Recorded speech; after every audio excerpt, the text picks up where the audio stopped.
Yeah, dude. Good afternoon.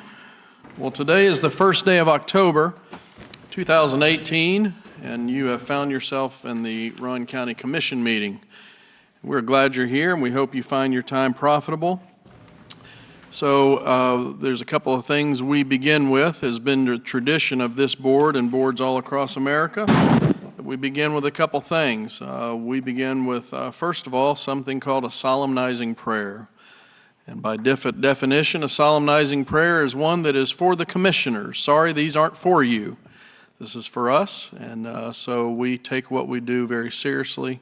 It's an opportunity for us to kind of quiet down and begin to focus on the business of the community and ask for wisdom as we make decisions on behalf of the citizens of Rowan County. And so we're going to have our distinguished chaplain come and lead that, and following that we'll have a pledge. So commissioners, if you'll join me, we'll get started.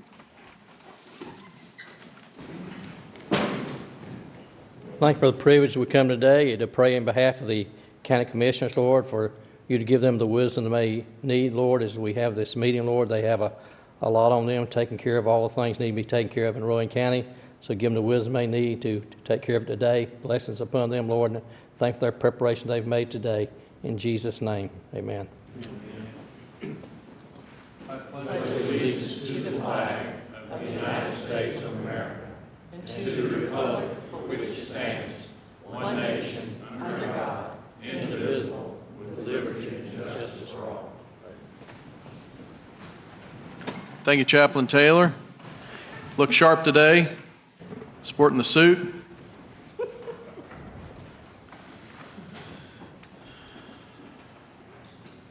Commissioners, we have the agenda that's been provided for us. Do we have any changes, any additions or deletions?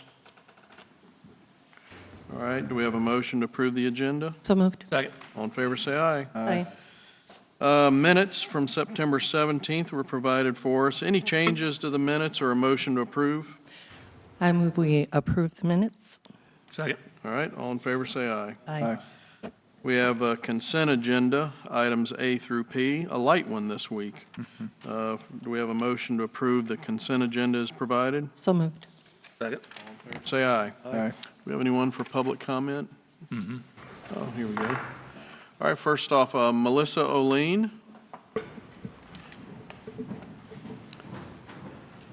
Thanks for joining us. Good afternoon, Commissioners. I'm Melissa. I'm from Rowan Public Library. And two things I wanted to do in my allotted time. One is thank you again for your support for the West Branch Library Project. I speak for all library staff when I say we are excited about this project. And that leads me to my second thing this afternoon, which is a formal invitation for you all to attend our Westfest celebration. Library staff is working hard to plan Westfest, and this for us is a community awareness event to help raise excitement and build curiosity about the library that's coming to West Rowan. To help entice people to come, we've got programs for a variety of age groups, children, adults. As a librarian, I'm particularly excited about the community forum we're going to have. This is the opportunity for people that live in West Rowan to give us their feedback on what they would like to see in their library. And so we really are looking forward to hearing what they have to say, what their recommendations might be as far as the programs they would like to see in their area, or the hours they would find ideal for them to use their public library. So I've given you the invitation. And this came off our presses today. If there are any typos, let me know. But this is our what I call our big fancy brochure. And this is what we will be using when we speak to local groups. We've spoken to the Cleveland Lions Club. This week I'll be presenting to the Woodleaf Civitans.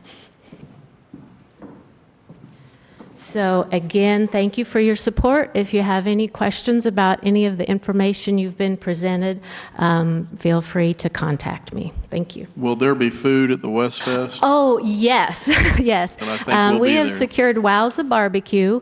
We'll be selling their barbecue plate. And library staff is going to have a good old-fashioned bake sale to raise money for the West Branch. So we've got a lot of talented bakers, and we've got a lot of really good cookbooks in our collection, so that will be available. There's a lot of interest in the library coming there. Where will you be meeting to get feedback from the community? The forum will be held at the Cleveland Town Hall, and West Fest will be held on the ground, so outside in the parking lot, but we'll be doing the formal community forum where their town commissioners meet. All right, thank you. All right, thank you, Melissa. Next up, let me make sure I pronounce this name right. Ronnie, is it Smythe? You better get that name right. Yes, sir. Yes, sir. Ronnie, we've missed you. Thank you, ladies and gentlemen, and I miss you. I feel like I'm with family. I've been up here a number of times, and today I think is very important. My name is Ronnie Smith, a lifelong resident of Salisbury and Rowan County, and yes, I do love our community. My purpose today is simply to give you a quick update and to personally thank you from the bottom of my heart. Thanks to Aaron, Mike, Greg, and several of you, we now have a meeting scheduled on Wednesday at 10:30 a.m. with the Salisbury City Council representatives to hopefully approve, after 8 years, the Rowan County Vietnam Veterans Memorial Wall. Thank you so much for helping to make that possible. I think it's ironic, and I don't know how many people read yesterday's Salisbury paper, but we had a blast from the past. President Richard Nixon is pictured in the Salisbury paper receiving a gift from the people of Rowan County. I won't read the article or the byline, but I think that's very, very important, and it ties in directly to our Vietnam Monument. Ladies and gentlemen, you may or may not have been here in the early 60s, but Richard Nixon was. He was at the Salisbury, North Carolina National Guard Armory. He was standing about 50 yards from the point where we have asked to place the monument. He made a political speech, and he was received by hundreds and hundreds and hundreds of citizens. I was a little young whippersnapper. I got to shake the man's hand, one of the greatest events in my life. And today we're asking, or Wednesday, that we place that monument almost at the precise location where Richard Nixon stood. As you know, he was responsible for ending the Vietnam War with a negotiated four-party peace agreement. He brought home our prisoners of war from North Vietnam, including the late Senator John McCain, and he was solely responsible for opening up a lot of the communist countries to the free world today. I hope one day to stand before you and ask that you approve a highway historical marker commemorating that event and commemorating the site where he stood, hopefully next to my Rowan County Vietnam Veterans Memorial Wall. Please pray with me on Wednesday that the city will approve, make an exception, approve a grandfather clause, whatever's necessary, so that we can, after 8 years, celebrate our monument. God bless you, and thanks a million for your tremendous support. Thank you, Ronnie. Always good to see you.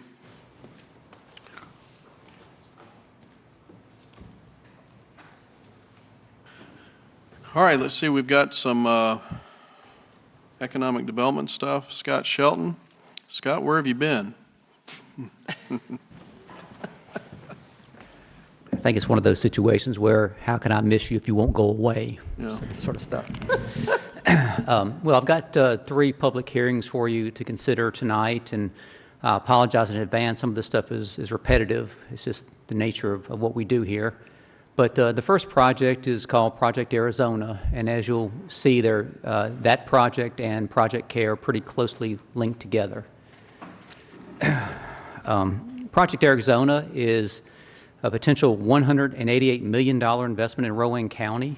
That would generate about $10.4 million of new tax revenue for the county over 10 years, and also would create 77 well-paying jobs by the end of 2022. And again, as always, an opportunity to assist a valued employer in Rowan County. This company has been an advanced manufacturer in the county for several years. They employ dozens of people in our community. The reason for this project is the company is considering a major corporate restructuring, which will result in new opportunities and investment for certain divisions within the company.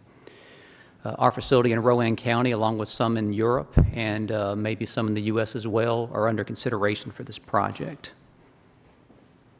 Again, if we were chosen, we would add 77 new jobs by the end of 2022. As you can see, the average salary for these would be $59,000 with benefits, well above our current county average. And again, $188 million in new equipment, and also with the construction of a new facility on the company's current grounds. And this investment will be spread out over 5 years and ending around 2023.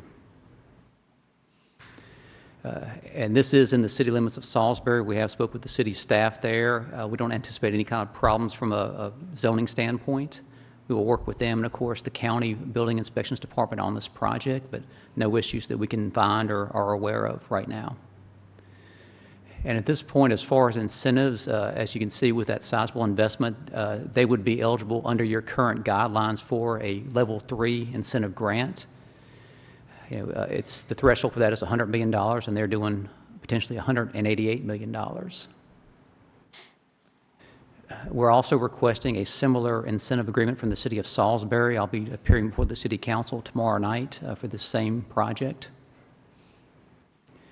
And the fiscal impact in your agenda packet was based on, of course, the current tax rate of 66.25 cents per $100, and it also assumes that this project will be done by 2023.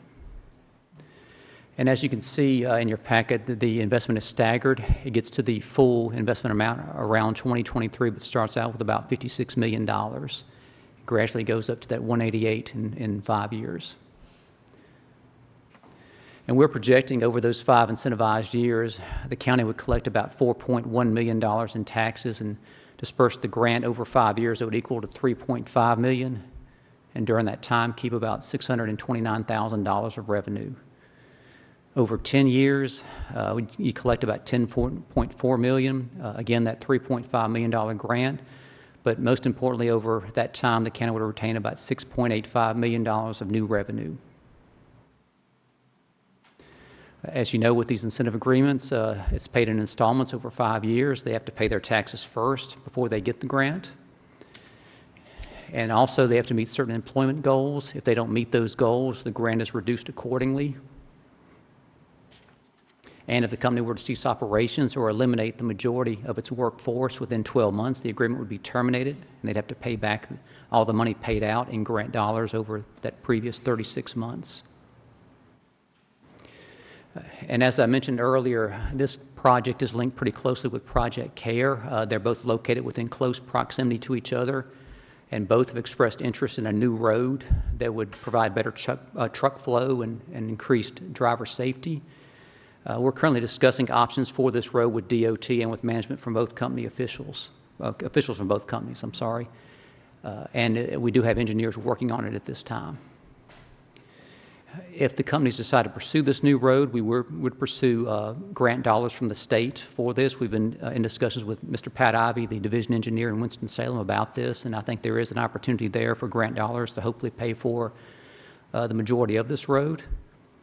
But if that's not enough, the grant dollars from DOT, there is a possibility we may approach the county and the city at a later date to kind of offset this cost.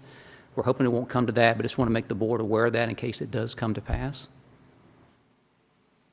But in closing, for Project Arizona, again, 77 new jobs over 4 years. And during the 5-year incentive period, the county would retain $629,000 of tax revenue and $6.8 million over 10 years. Again, we hope you'll consider this as an opportunity to, I guess, support this long-time employer and increase the county's tax base. So, any questions on this project at this point?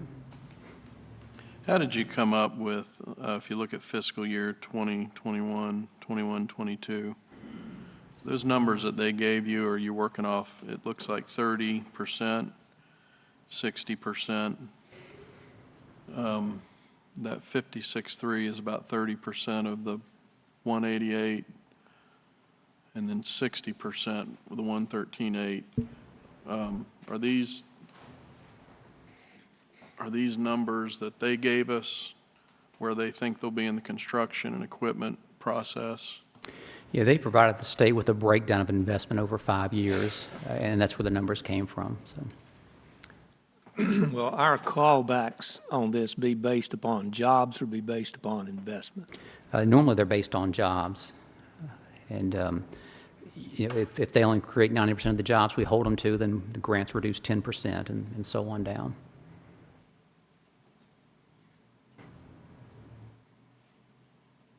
So you said the average salary is $59,000 a year? Yes, that's correct. So are these, I guess more, what type of jobs are these? More white collar type jobs? Is it what we're looking at? It's a mixture, Commissioner Caskey. That and also very high-skilled manufacturing jobs. A lot of them require college degrees and things of that nature. It's real high-tech stuff. So the company has told us that their turnover rate is almost nothing. I mean, I think they turn over maybe 2% of their employees per year is what we were told. But you have very high-skilled jobs that once somebody gets in there, they would likely stay for a long period of time.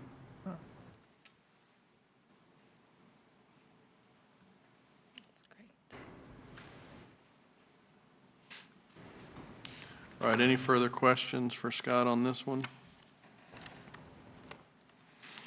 All right, Scott, if you'll stick around, we'll open the floor for a public hearing. See if there's anyone that would like to speak on this issue of Project Arizona Economic Development Incentive Package that the EDC has come forward with. All right, seeing none, we'll close the hearing. And Scott, anything else for us? At this point, one thing I neglected to mention is we were told that the company behind Project Arizona is looking at a December timetable to make their decision. Okay. All right, so you're asking for us to vote then tonight to approve this economic development package? Yes, that's correct. All right. All right, any other questions for Scott? Scott, you can just stay up there. All right, do we have a motion to approve economic development incentive package for Project Arizona? So moved. Second. All right, any other questions, discussion? All in favor say aye. Aye. Any opposed? Thank you, Scott. Next item. Okay, next project is Project CARE. This one is a $68 million potential investment in Rowan County and an estimated $4.2 million in new tax revenue over the next 10 years. Project CARE is talking about creating 59 jobs by the end of 2020.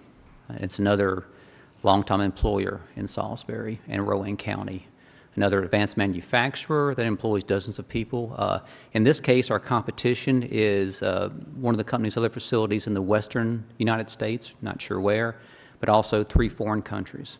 They are internationally owned. 59 jobs would pay an average salary of $46,000 with benefits. And then in this case, the improvements, the $68 million in improvements would be renovations to their existing facility and then some major equipment upgrades. And these improvements will be done by the end of 2019, based on the information we've received. Again, no zoning issues we're aware of with this project. In their case, with the investment we're talking about, $68 million, they would qualify for a level 2 grant with your existing policy, which would be, in this case, 80% of tax revenue returned over a 5-year period. And just like Project Arizona, we are requesting similar assistance from the City of Salisbury at their meeting tomorrow evening. Like Arizona, the assumptions for this fiscal model were the current tax rate at 66 cents and these improvements being done by the end of 2019. In this case, we anticipate the county collecting about $1.98 million of revenue during those 5 incentivized years, providing an incentive grant of about $1.58 million and retaining about $396,000 of revenue during that time. Over 10 years, that would be a collection of $4.2 million in tax revenue, along with the $1.58 million grant, with the county retaining about $2.64 million of new tax revenue over those 10 years. Is that number right? I'm sorry. Yeah, sorry. Again, it would be paid out in 5 years, like most of your incentive agreements. They'd have to pay their taxes first before they receive their grant dollars, and would have a similar clawback like Project Arizona. If they didn't meet their employment goals, the grant would be reduced on a pro rata basis. And also, if they were to cease operations, you'd have to pay, but they would have to pay back the grant paid out over 36 months prior to their closing. And just like I mentioned for Project Arizona, there's the issue of this potential road that may or may not come up. Again, we'll make the board aware of this once we determine if that's going to be the path that the companies take. And again, in closing, this would be 59 new jobs over the next 2 years. The county would retain $396,000 of new tax revenue during the 5 incentivized years, and over 10 years, keep about $2.64 million of tax revenue. And in the case of this company, for its timeline, we don't have one yet, but we're told it will be sometime this fall.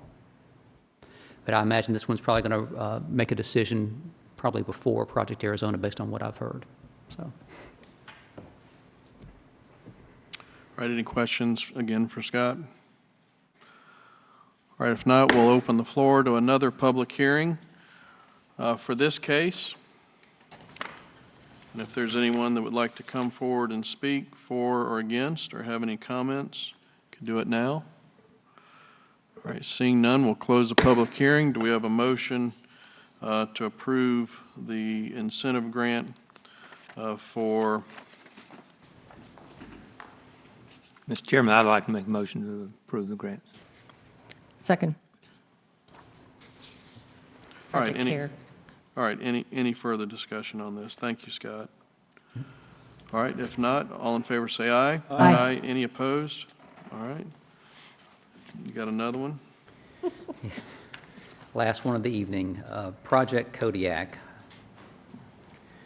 And this one is a little different from the previous ones. This is, of course, a recruitment effort, a new company, hopefully coming to Rowan County. We're looking at potentially $55 million of new investment in the county, about $3.5 million of new tax revenue over the next 10 years, but more importantly, a creation of 600 new jobs by the end of 2022. And also, we think an opportunity to help spur development in the northern end of Rowan County. This company is an e-commerce company. They serve their customers through many warehouses and fulfillment centers across the U.S. They're proposing establishing one in Rowan County. They're looking at the South Atlantic region of the United States at this point. I think our main competition is South Carolina and Georgia. Wherever they land, they're going to build a 700,000 square foot facility for this new distribution center. Right now, as you're probably aware, they're looking at the Trevi site at Long Ferry Road and 85. Again, this would be $55 million in investment and 600 new jobs. This investment would be spread out over 5 years and ending around the end of 2022. And as the commissioners will recall, there's been some, I guess, it was a special use permit, I believe, that the Shane came to the board and asked for a few months ago for warehousing uses on this site. It was with this project in mind, and you'll recall, I think it was Mr. Ian McDonough from North Point Development spoke to the board. They are the developers trying to land this project for this site and for Rowan County. But we do feel that it is a good location, and hopefully all the zoning issues are resolved now. We think they are, but I think the special use permit took care of a lot of that at the last meeting. In this case, this project would be eligible for a level 2 grant with the $55 million investment. Again, 80% of their tax revenue will be returned as a grant over 5 years. And we feel that this project would likely end all of its construction and equipment placement by the end of 2022. Over the 5 incentivized years, the county would retain $1.7 million in revenue and provide a $1.3 million, would collect $1.7 million in revenue, and the grant provided would be $1.38 million. During that time, the county would retain $347,000 of revenue. Over 10 years, the county would collect $3.5 million, disperse the $1.38 million grant, and retain $2.1 million of new tax revenue. Again, a 5-year installments for the grant, annual installments that is, request payment and then receive their grant after taxes are paid. And I won't go through all this again. I know you understand how this works, but there would be clawbacks in the agreement. One thing I wanted to bring to the board's attention also is, you may have seen in your agenda packets, we were requesting a $100,000 grant from the county to go towards site development. After review and discussion with consultants with the company, we actually feel the grant would be better suited to go toward equipment instead of site development, because this is going to be a lease situation. The developer would build it, the company would lease it. So at this point, we would like to shift gears and maybe request the board consider a grant for equipment at this time. And this grant, like the one you did for New York Air Brake, would be structured as a loan, which would be forgiven if the company created the 600 jobs they're proposing. The company would be required to repay the loan on a percentage basis if all the jobs are not maintained for at least 5 years after the loan closing. But in this case, we have talked to the consultants about this change. They are clearing it with some of the company officials. So at this time, we'd like the board to maybe table taking action on this particular incentive until the October 15th meeting. But still, if we can, go ahead and consider the tax incentive grant. And one other incentive request I need to bring to your attention is the sewer situation at Trevy. As you're aware, it's not served by public sewer. SRU has studied the site and recommended a 16-inch gravity line under Interstate 85 to serve the property. Their estimate for it is $1.5 million. This extension, of course, would bring sewer to Trevy. It would also bring it a little bit closer to the Carlton properties, which are about 1,500 feet east of the Trevy site. And there in green is a rough drawing of how the SRU folks have sketched out sewer service to the Trevy site. We have applied for and received a boring permit from the state and federal authorities to bore on 85 when the time comes. Now, to help fund this request, we've asked the state to recommend us for a community development block grant, the $1.5 million. And as you'll recall at your last meeting, you did the first public hearing for this grant. At this time, though, there's no need to submit an application or apply for the grant until we know the company is coming. But again, I wanted to make the board aware of this, that if they do come, we will ask the board to pursue and apply for this grant. And also, we recommend that the county apply for the full $1.5 million in grant funds. If the project's final costs meet SRU's estimate of 1.5, then the local match would be $375,000, with 1.125 coming from CDBG funds. We ask for you to apply for this full amount just in case the project runs over, then we would have those additional grant funds available for the project. But again, no action necessary at this time for that grant. In closing, the company would create 600 new jobs over the next 4 years. And over the 5-year incentive period, the county would retain $347,000 of new tax revenue, and the county would retain $2.16 million of revenue over 10 years. And again, we see this as an opportunity to spur development in North Rowan County. I know that's a lot, but I'll be glad to answer any questions. I noticed you didn't put or I missed if you put it in here, the average income of these jobs. Yeah, at this point, it's not settled yet, but we're told over the 600 jobs, the average wage is around $14 an hour. There will be one at full build out or full, because these are mainly pick and pull type distribution jobs. But we were told that probably there'll be around 90 to 95 jobs there. There'll be more white collar college experience type jobs that will pay more. We don't have those numbers at this time. But yeah, overall, probably around $14 an hour. And of course, with this CDBG grant, if the county chose to apply for it, about 60% of those jobs would have to target low to moderate income families. So we hope these jobs will be benefit to some folks that are in that situation at this time.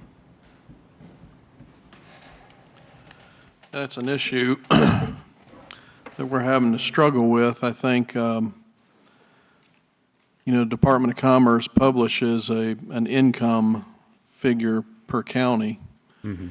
And ours is a skewed number, in my opinion. I think most of us feel that way. We've got a lot of folks doing really well in Rowan County. We got a lot of folks doing not so well. But when you're sitting on 3.9%, 3.7% unemployment, and you're going to try to attract 600 jobs for folks like this, they're not going to come from $20 an hour jobs. They're going to come from $10 and $12 an hour jobs. And that's going to begin to raise, I'll just tell you in my business, Jim, I don't know about you, but I'm paying twice what I paid 5 years ago for staff. If you can find somebody qualified. Yeah, it's just getting more difficult. So as the unemployment rate continues to drop, Freightliner hired 800 people. Folks all across the county are looking for workers, and they're having to pay more. It's a workers' market right now. And so there's certainly no question we wish these were 600 of the $59,000 jobs. But there's a lot of folks struggling with $10 and $12 an hour jobs and possibly no benefits, and these are full benefited. Yes, that's correct. And this is going to put the pressure on the folks below them to raise their salaries as well. So this is certainly something that's been a lot of discussion that's gone on, even with the folks in Commerce. Something we spoke directly with the Secretary of Commerce about. That, and just to make sure we understand, we've had this boring permit now for about a year. Right. So we're ready to go. We've talked a lot about water sewer over the past years, and this is one of the focus areas that we've been focused on. Is not only in the south but in this north area. There's a lot of economic development land up off of Long Ferry Road. Not only this 90 acres, but then in 600 other acres that we refer to as the Carlton site, that has no water and sewer, and so it's hard for those folks, the owners of the Carlton site, to market that. We've not run the water sewer yet because we don't have any deals struck yet, but we know once the jobs come that the CDBG then would kick in and provide at least $1 million. Now we're applying for $1.5 million, and in fact I think we've got assurance that we would get that, but we're going to have to provide a 25% right match to that. So that's where, so the 300 and, how much was it, Scott? 325,000? Is that what it is? Right. 325,000. So basically that 375, Mr. Chairman. 375, yeah. So basically that'll get us water sewer now on the east side of 85. That'll serve a whole lot going down Long Ferry Road. A lot of opportunity down there. So that's a great. Yeah, we also feel if you have a 600 job employer up there, that whole corridor is going to see growth. You're going to see a lot of businesses, everything from restaurants to stores, trying to capitalize on all those people up there. So it'd be a great thing, I think, for North Rowan. So. Any other questions for Scott? Any time frame on this one? I know we've been working on this for a while. At this point, no. We've been told by the company's consultants the next step in this process is, employer interviews. They want to reach out to area employers to get an idea of the labor market and hiring practices and how difficult or easy it is to hire folks around here. So, at this point, we don't have a definite timetable. We're hoping, the next few months, but we don't know how long that process is going to take. So. I don't know if y'all saw it. There was an article in the Triad Business Journal, which is a sister publication to the Charlotte Business Journal, a couple weeks ago about this project. It got picked up, and they were speculating that it was another Amazon. Rowan County's getting another Amazon fulfillment center, and we don't believe that is it. No. So we don't know specifically who this is. That's kind of typical. They come in and really don't tell you who they're representing. You can dig around, and we've got an idea, but never for an instant did we think it was Amazon. So anyway. All right, any other questions for Scott? I know you've been working hard on this one. All right, if not, then we will conduct another public hearing, third one now. So if anyone wants to speak on this project, the incentives, speak now. All right, seeing none, we'll close it. And so, Scott, what we're asking for is to approve the economic incentive grant for Project Kodiak, but we're not going to approve the equipment grant right now. We'll Correct. come back at a later time for that.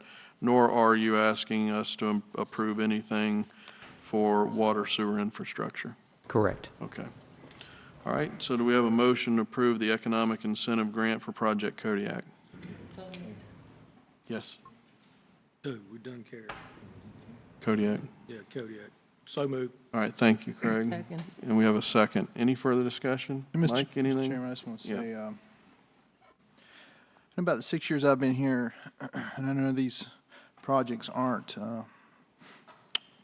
saying they're coming here yet, but I don't remember a day when we've had this much interest in one meeting. You're talking about possibility $300 million worth of investments and 700 plus jobs. So whether or not these actually come, and I hope they all make it here, and I think that we're seeing that people are starting to look at our county a little bit differently from the standpoint of economic development. And I just want to say I appreciate this board and everything this board's done over the last few years.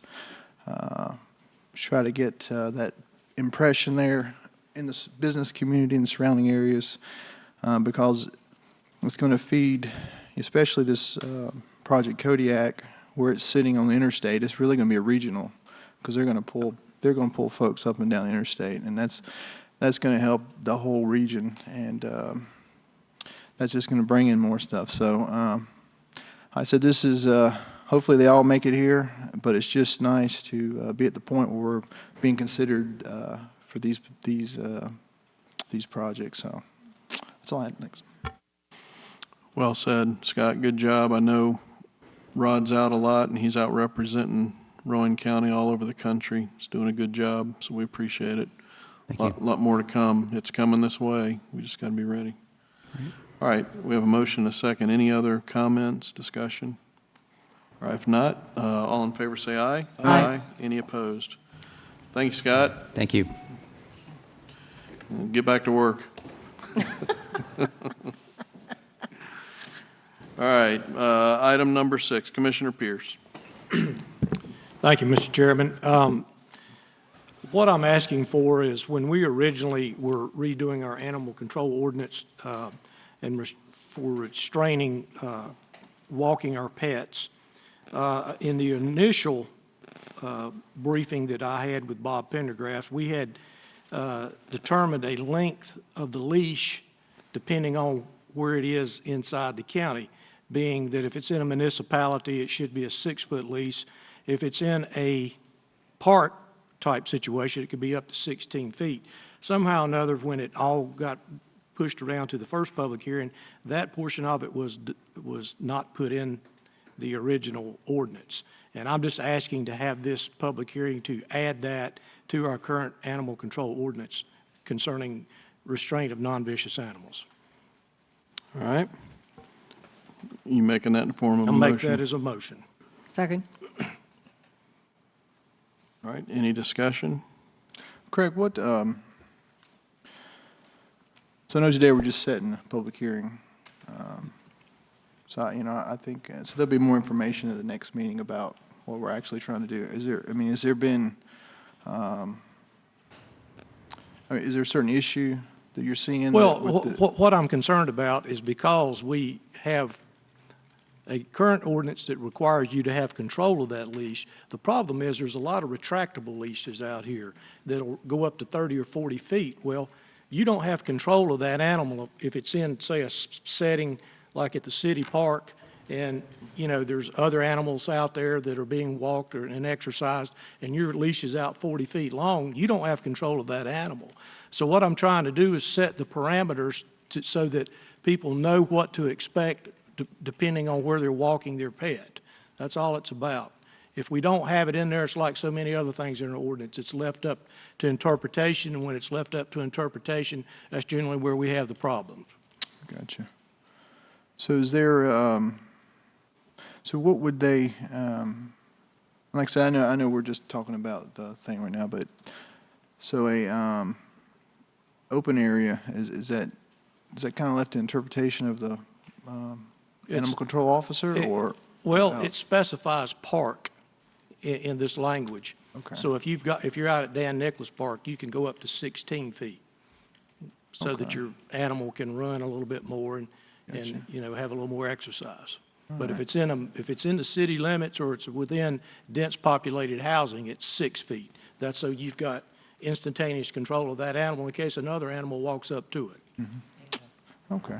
Well, I mean, I'll support having a public hearing about it. I'm going to think about it a little bit, but Okay. that's what it's for, so. Well, we got till the next meeting if we put it on, so.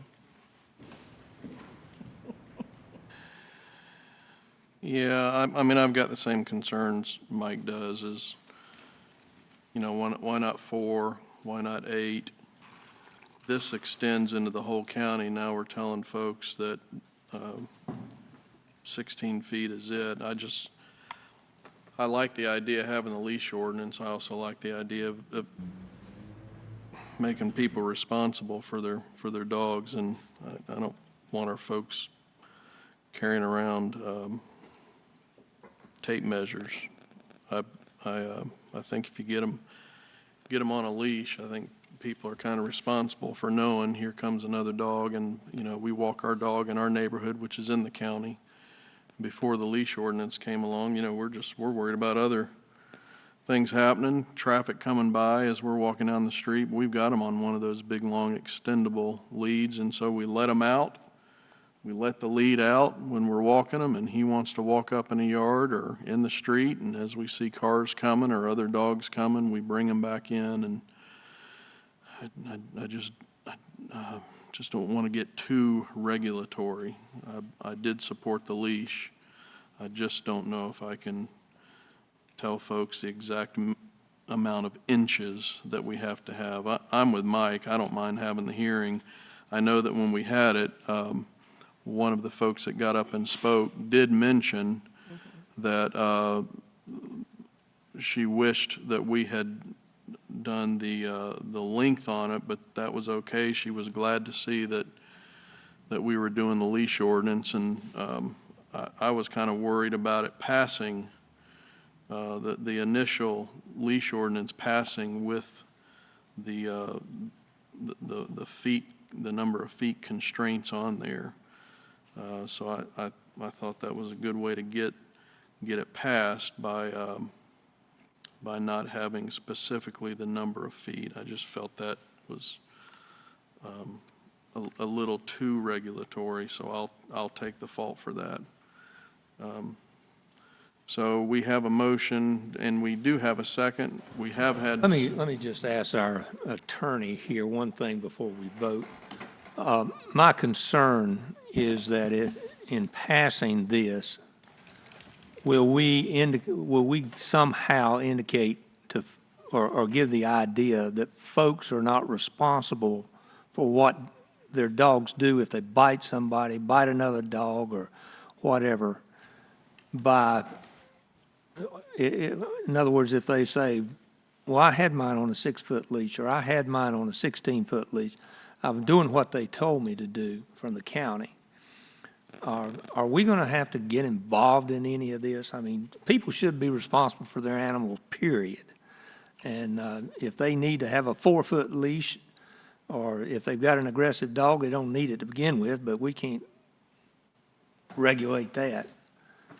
No, I don't think at this stage. I think you're just looking for reasonable limits at this point in time. I mean, we walked down that path when you adopted a leash law. Mm-hmm. Yeah, this is just setting reasonable standards for the leash. You guys may determine that you shouldn't set those standards, but I don't think that setting, 6 feet in constricted spaces or 16 feet in open public spaces increases the county's liability in the issue. Well, nor does it increase or decrease the individual's liability. And that's, If they're on a 6-foot leash or a 4-foot leash, or if they're carrying the dog and in complete control and the dog bites someone, the owner is still fully liable. So, and those issues are fairly complicated. I mean, there's past histories and predisposition to attacks and things like that that come into play with regard to owner liability for that kind of thing. But I think determining whether you want to set specific leash length doesn't increase the county's exposure in an event like that. Like I said, I mean, you may set it at 8 feet or 2 feet or 6 feet, or decide that you don't. It's just got to be a leash. It's got to be connected to something that's connected to the owner. That's up for you guys. well, I'm perfectly happy to have the hearing. Maybe there'd be something to change my mind. Certainly, this board has been really, really responsive, and thanking Commissioner Pierce for his leadership in this, to that whole community and the whole issue of animal advocacy. And I don't think there's one single thing, you'd have to remind me, over the last over 3.5 years that we've not supported. I think we've supported every single project that's come forward. So I'm happy to have this and have information brought forward that might encourage me otherwise. So we have a motion. Is there any further discussion? All right, if not, then do we have a motion to set that public hearing? We have a motion and a second. All in favor, say aye. Aye. Any opposed? All right, thank you, Craig. All right, we have budget amendments. Do we have a motion to approve the budget amendments that's been provided by Finance? All right, all in favor, say aye. Aye. And then we've got board appointments. We've got a few. William, Belfus has applied for reappointment as a community stakeholder at Cardinal Innovations. And Wilson Cherry has also applied to fill the county commissioner designee vacancy on the Cardinal Innovations Healthcare Solutions Board. So do we have a motion to accept those two? So moved. In a second, all in favor say aye. Aye. Pat Pfeiffer is applied for reappointment as a fire commissioner for Cleveland Community Volunteer Fire Department. Do we have a motion to approve Pat? So move. Second. All in favor say aye. Aye. Greg Hanold has applied to fill an at-large vacancy on the planning board. Do we have a motion to accept Greg? So moved. Second. All in favor say aye. Aye. Good guy. Glad he's jumping in there. And I don't know how many vacancies or upcoming vacancies we have. Again, I'd encourage folks who are watching this, pass this along, go to Rowan County's website, pull up the board, see what's available, see if there's something that interests you. We would love to have you. It's a good way to begin your leadership journey in Rowan County, is to be part of these boards. So I'd encourage you to do that. Call one of us if you need help filling those out. Let's see. We do have a closed session scheduled, so I need to read. Move the board now enter closed session pursuant to North Carolina General Statute 143-31811A1. Consider approval of minutes for the closed sessions that was held on August 20th and 143-31811A5. To consider a real property purchase, and 143-31811A3 for attorney-client privilege communication regarding our ACLU case. I make that in the form of a motion. Do we have a second? Second. All in favor say aye. Aye. All right, we'll get going as soon as we clear the room.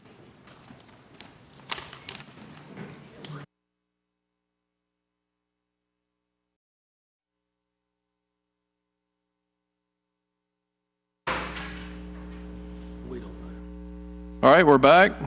Well, thanks for coming back, and we have nothing to vote on coming out of closed session, so do we have a motion to adjourn? So moved. Second. All in favor, say aye. Aye.